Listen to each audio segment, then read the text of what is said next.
NDA की century Maharashtra में पूरी हो गई है। 102 सीटों पर महाराष्ट्र में एनडीए आ गया। इंडिया गठबंधन 81, यानी महायुति और महाविकास आघाड़ी की जो लड़ाई है वो देखिए दिलचस्प तो है, लेकिन एनडीए को, महायुति को इसमें एज दिखाई दे रहा है, जैसा एग्जिट पोल ज्यादातर इशारा कर रहे थे।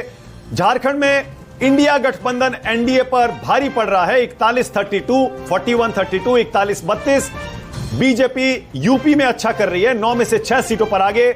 समाजवादी पार्टी सिर्फ 3 पर नीचे ब्रेकअप। शीतल जी अगर देखेंगे इस ब्रेकअप में, देखिए कोई भी ऐसा लग रहा है कि बहुत ज्यादा सबसे आगे नहीं है। 6 दलों में जिस तरह सीटों का बंटवारा दिख रहा है, मेरे ख्याल से ये पूरी कहानी खुद कह देता है महाराष्ट्र की राजनीति और वहां के लोगों का मूड क्या है। महाराष्ट्र से मेरे पास जो सूचनाएं आ रही है उसके हिसाब से वहां कोई लड़ाई बची नहीं है, और जो महायुति है वो डबल से भी ज्यादा आगे है इंडिया से। और उसमें सबसे बड़ी बात है कि उसका जो स्ट्राइक पोजीशन है वो लोकसभा की तुलना में 41-42 नई सीटों को जीत रही है, और कांग्रेस के नेतृत्व वाली ये जो विकास आघाड़ी है ये 41-42 अपनी जीती हुई लोकसभा की सीटें हार रही है।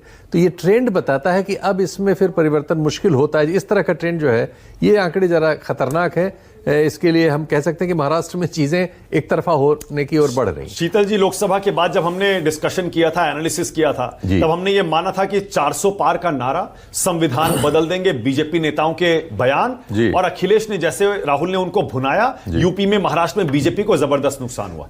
अब एक्सिस माई इंडिया का जो एग्जिट पोल है, प्रदीप गुप्ता बता रहे थे कि उसमें 11% एससी का वोट महाराष्ट्र में बीजेपी एनडीए के पास वापस आया है, हुआ है, और 15% एसटी का वोट एनडीए के पास वापस आया है। दूसरे को लगता है महाराष्ट्र में यही कुनबी, हाँ बिल्कुल ये तथ्य नजर आ रहा है। कुनबी समाज में भी जो एक तरफा या काफी बड़ी संख्या उसकी गई थी इंडिया गठबंधन की ओर, उसमें भी इस बार हिलडुल गया है मामला।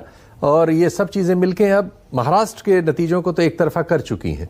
झारखंड में हमें लड़ाई की उम्मीद है, देखते हैं, लेकिन ट्रेंड जो है वो झारखंड में भी कोई बहुत आकर्षक नहीं आ रहा है अभी तक, लेकिन वैसा नहीं है जैसा महाराष्ट्र में आ चुका है। विजय जी, आपको लगता है संविधान बदल देगी बीजेपी, आरक्षण खत्म कर देगी?